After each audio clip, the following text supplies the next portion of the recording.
আজ যেহেতু বৃহস্পতিবার, শীতের বেলা আমি কাজ করে উঠতে পারি না, তার জন্য সব কাজ অনেক তাড়াতাড়ি সেরে ফেলেছি।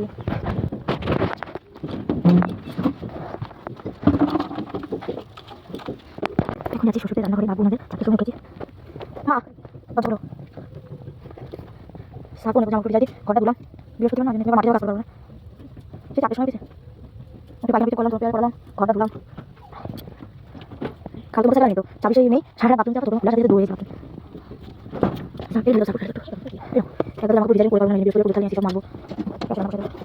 ঘুরে জানি পাবো, সাপটা হাত দিয়ে গেছে, চাবি লাগিয়েছে। ভালো সাপো মাথা করে সকাল সকাল করতেছি।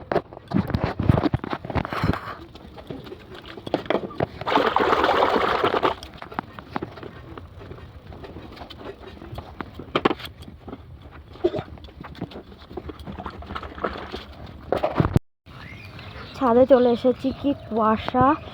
সেই ভোর 4টের সময় উঠেছি, এখনও কাজ শেষ হয়নি। ল্যাপা পোছা করে এই যে জামা কাপড় ধুয়ে, পুজোর থালা বাসন সব মেজে, মানে কি বলবো, মানে সব রকম বাসি কাজ গুছিয়ে ঘরটা ধুয়েছি। সব কিছু করে এই যে ছাদে চলে এসেছি জামা কাপড় নাড়তে।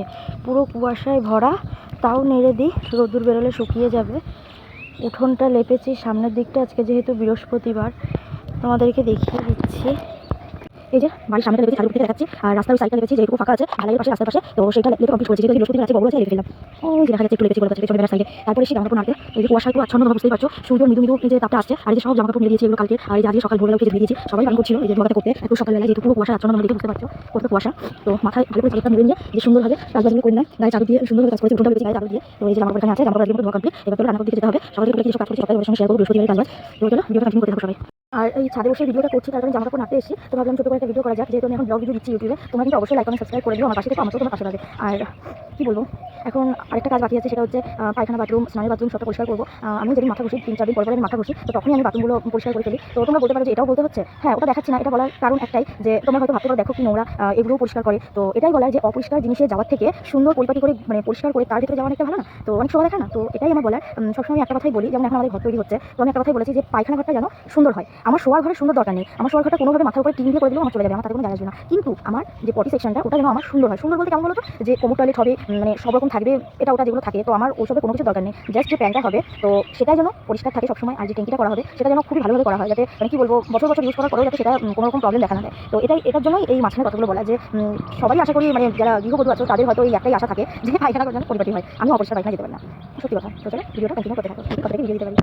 আমাদের পায়খানা বাথরুম এখনও পর্যন্ত আলাদা হয়নি, যেহেতু মানে ঘর শুরু হবে, তারপর সব কিছু তৈরি হবে, তো তারপরে সব ভাগাভাগি হয়ে যাবে। তো ওই জন্য এখনও পর্যন্ত আমাদের সবাই একসঙ্গে, মানে 20-25 জন আমরা মেম্বার আছি বাড়িতে, সবাই মিলে। তো সবাই ওই একটাতেই, মানে একটা জিনিসেই যাওয়া হয়, তো অপরিষ্কারটা বেশিই হয়। তো আমি যখন মানে যাই, মাথাটা ঘুষি, তখন পরিষ্কার করে ফেলি। আর কী বলতো, সবাই তো পছন্দ করে না, তো অনেকে বলে যে ভালো লাগে না, ওই জিনিসটা বাদে অন্য কাজ করতে পারি, ওইটা পরিষ্কার করতে একদম ভালো লাগে না। তো সেই কারণে আমার কোনো ব্যাপার না, আমি সব কিছু সত্যি কথা বলতে নোংরা জিনিসটা, মানে যেসব নোংরা হাত দেওয়া যায় না, মানে সেই সব নোংরা আমি পরিষ্কার করতে রাজি আছি, কিন্তু জায়গাটা পরিষ্কার থাকতে হবে, সে যে জায়গায় হোক। মানে নোংরাগুলো আমি সরিয়ে দিয়ে সুন্দর করে নিজে পরিষ্কার করে রাখতে চাই, সে যে জায়গায় হোক। আমি এরকম ধরনের, আমি ওই জন্য ঘৃণাটা কম পাই, যেটা একটা সবাই খুব ঘৃণা করে, ঘৃণার জন্য আমরা করতে পারি না। তো আমার ঘৃণা জিনিসটা কম আছে, ওই ঘৃণা জিনিসটা কম আছে বলেই, মানে কম আছে কি, কম কোথায়, অপরিষ্কারটা আমি পছন্দ করি না, তাই ঘৃণা জিনিসটা আমাদের কম কোথায়। তো ওটাই বলার, যে আমি নোংরা জিনিসটাকে সুন্দর করে পরিষ্কার করতে পছন্দ করি।